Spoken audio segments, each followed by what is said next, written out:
에스라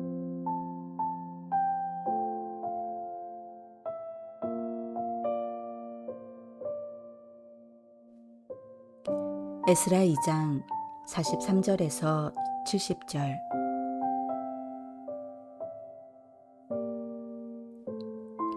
느디님 사람들은 시아 자손과 하수바 자손과 답다오 자손과 게로스 자손과 시아아 자손과 바돈 자손과 르바나 자손과 하가바 자손과 압굽 자손과 하갑 자손과 사물레 자손과 하난 자손과 깃들 자손과 가알 자손과 르아야 자손과 르신 자손과 느고다 자손과 갓산 자손과 우사 자손과 바세아 자손과 베세 자손과 아스나 자손과 무우님 자손과 누부심 자손과 박북 자손과 하그바 자손과 하룰 자손과 바술루 자손과 무이다 자손과 하르사 자손과 바르고스 자손과 시스라 자손과 데마 자손과 느시아 자손과 하디바 자손이었더라.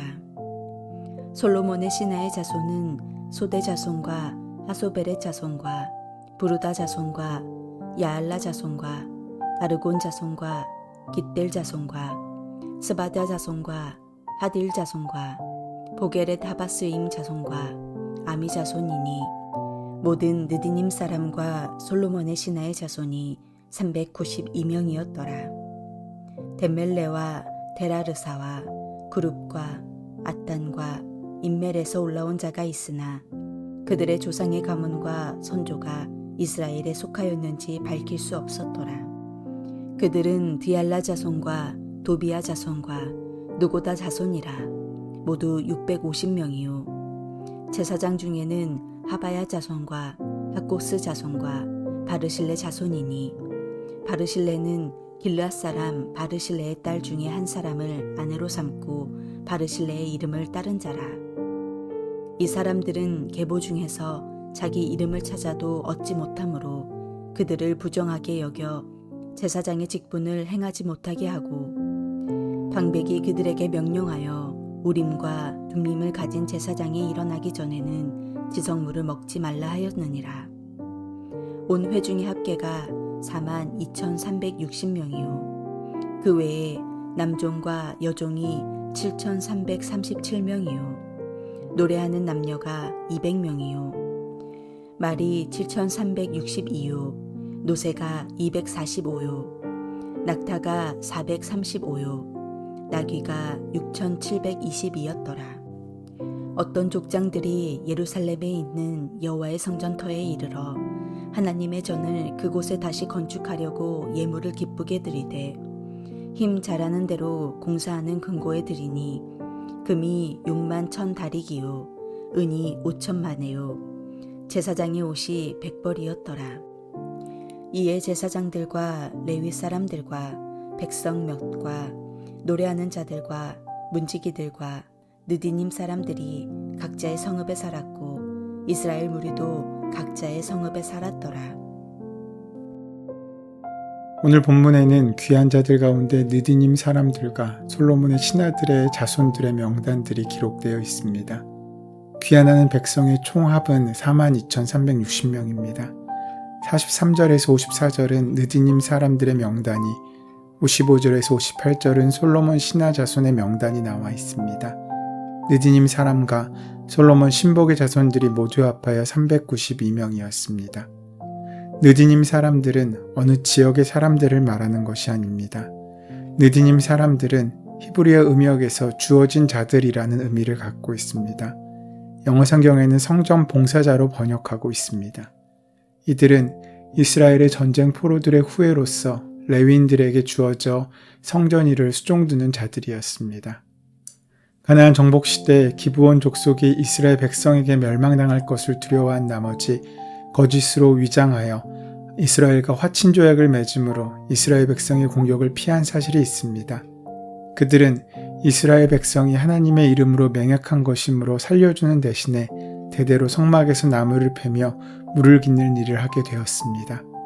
유대인이 아니면서 성전 사역을 돕는 그들에게 느디님이라는 이름이 붙여진 것은 아마도 레위인이 하나님께 드려진 자들인 것처럼 그들도 레위인을 돕는 자들로서 하나님께 드려진 자들이었기 때문일 것입니다. 솔로몬의 신복의 자손도 그들과 마찬가지로 솔로몬 왕 때 포로로 잡혀온 자들이거나 가나안 원주민의 후예로서 궁궐에서 일하는 자들이었을 것입니다. 솔로몬은 원주민을 자신의 역군으로 삼은 적이 있습니다. 느비딤 사람들과 솔로몬 신복의 자손들은 유다 사회에서 인정받지 못하는 사람들이었습니다. 바벨론 생활이 더 나았을지도 모릅니다. 그럼에도 불구하고 귀한 대열에 낀 것은 이스라엘 백성 가운데 살면서 여호와 하나님을 알게 되었고 하나님을 섬기는 일이 가장 가치 있는 일이고 하나님 나라의 백성이 되어 하나님의 축복을 누리며 사는 것이 가장 의미 있는 삶이라는 사실을 알게 되었다는 증거입니다. 어찌 보면 그들은 진정한 신앙의 소유자들입니다. 그들은 세상의 것보다 하나님을 섬기는 것에 행복을 여긴 룻과 같은 인생의 소유자들이었던 것입니다. 귀환한 자들의 명단 가운데는 조상이 이스라엘에 속했는지 밝힐 수 없는 사람들도 있었고 제사장 중에도 계보를 알 수 없어 직분을 행하지 못하는 사람들도 있습니다. 하지만 하나님 나라를 확장하고 세워가는 일에는 모든 성도가 함께 힘을 합쳐 동참해야 했습니다. 예루살렘의 귀환한 백성 가운데 느디님 사람과 솔로몬 신하의 자손도 마찬가지였습니다. 느디님 사람들은 순수한 이스라엘 백성이 아니었고 전쟁 포로로 이스라엘에 유입되어 성전봉사를 맡던 사람들이었습니다. 이들은 재건된 새 성전에서 자비를 하며 레위인을 도왔습니다.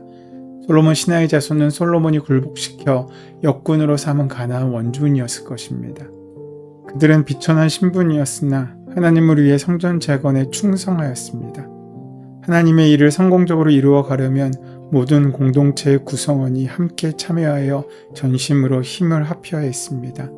그 누구도 자신은 보잘것없다며 자격이 없다며 뒤로 물러서지 말아야 하는 것입니다. 그 당시 지도자들은 귀한 자들의 출신과 지역을 확인하였는데 거기에 한 가지 문제가 발생합니다. 그것은 예루살렘이 멸망할 때 잃어버린 자료들 때문에 정확한 족보를 확인할 수 없어서 생긴 정통성의 문제였습니다. 무엇보다도 문제가 된 것은 제사장들이었습니다. 족보 확인이 불가능한 제사장들은 제사장의 역할을 감당할 수 없다는 것이었습니다. 지도자들은 이들의 정통성을 확인할 수 없었기 때문에 우림과 둠빔을 가진 제사장이 일어나서 하나님께 여쭤보기 전까지 일단 이들이 지성물을 먹지 않아야 한다고 결정을 합니다.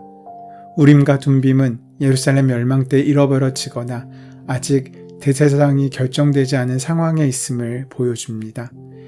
63절에서 이것을 명령한 방백은 세스바살이거나 스룹바벨일 텐데 이 두 사람을 동일인으로 보는 견해도 있습니다.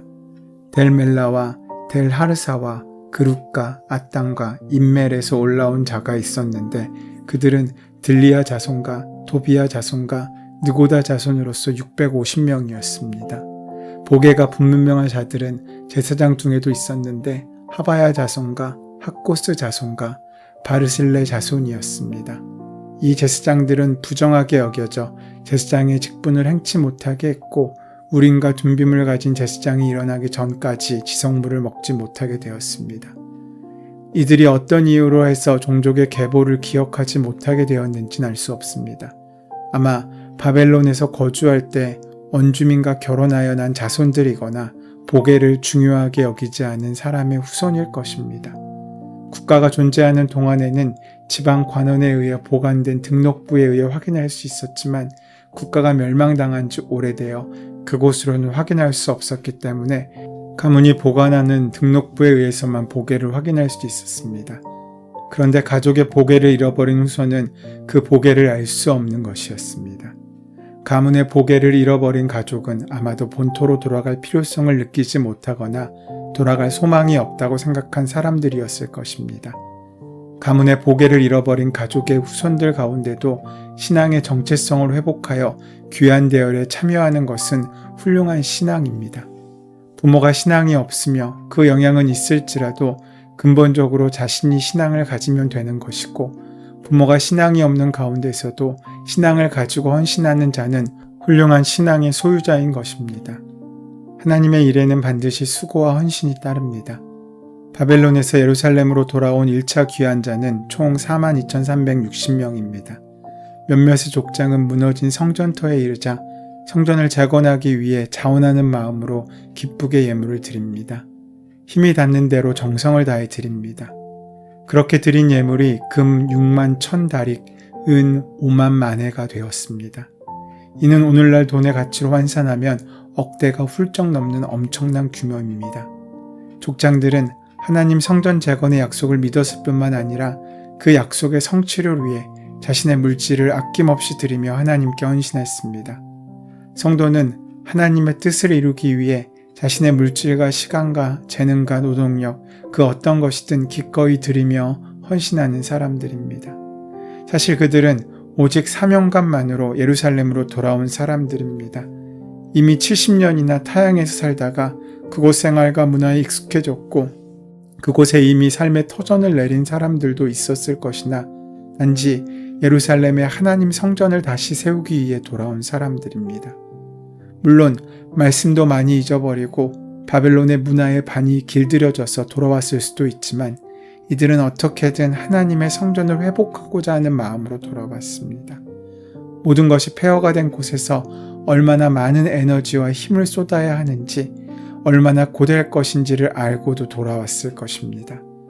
모든 익숙함을 버리고 약속의 땅으로 돌아온 이들의 마음이 참으로 아름답습니다.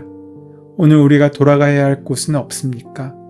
익숙한 세상살이에서 오늘 우리도 버리고 돌아가야 할 문화와 생각과 환경과 철학이 있지 않겠습니까?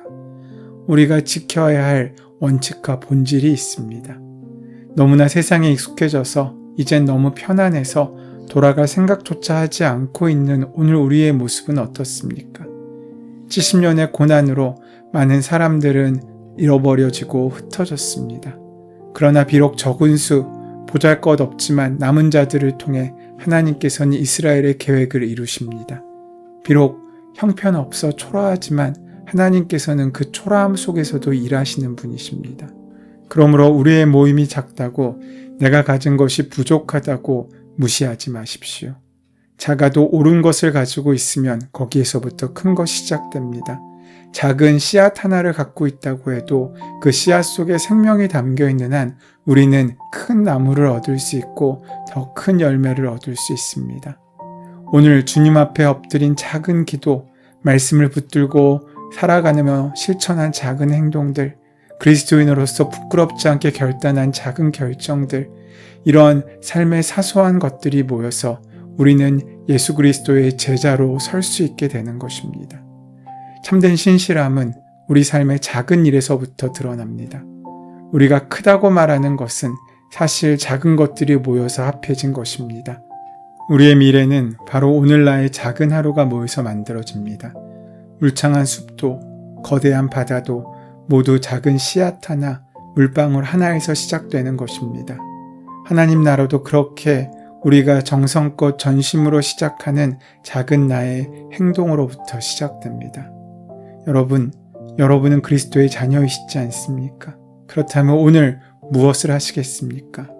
그저 꿈만 꾸고 있는 크고 놀라운 일들은 거두어 주십시오. 그것은 주님이 하십니다. 여러분이 하실 수도 있는 일을 하십시오.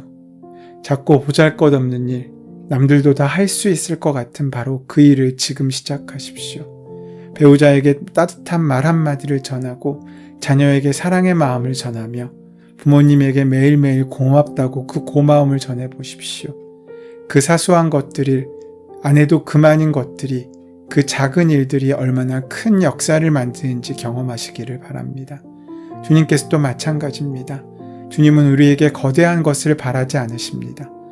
우리가 불타는 열정과 죽음을 불사하는 헌신으로 순교하는 삶만을 원하시 않으십니다. 다만 오늘 아침 일어나 나지막하고 간단히 기도하고 짧지만 멈추지 않고 매일매일 말씀을 읽고 가까이 하며 곁에 있는 이웃을 향한 공감과 관심, 작은 배려를 우리의 삶의 습관으로 만들 때 그 작은 결과가 어떠한 일들을 만드는지 경험하시기 바랍니다.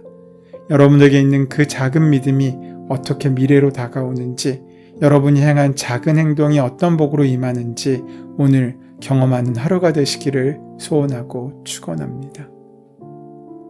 은혜의 주님, 오늘 본문을 통해 신분이나 지위를 막론하고 모두 하나님 나라의 성전 재건에 함께하는 것을 우리가 봅니다. 지금 우리의 모습이 어떠하든지 이 땅 위에 주님의 나라를 지어가는 일에 함께 기쁨으로 동참할 수 있도록 인도하여 주시옵소서. 다시 굳건한 말씀의 원칙을 붙잡고 세상과 구별되는 하나님의 나라, 하나님의 집을 세우게 하여 주시옵소서. 예수 그리스도의 이름으로 기도드립니다. 아멘. 이제 오늘 우리에게 허락하신 말씀이 나에게 주시는 말씀으로 만나지기 위하여 함께 본문의 말씀을 깊게 묵상하시며 기도하시는 시간 가지도록 하겠습니다. 함께 묵상하며 기도합니다.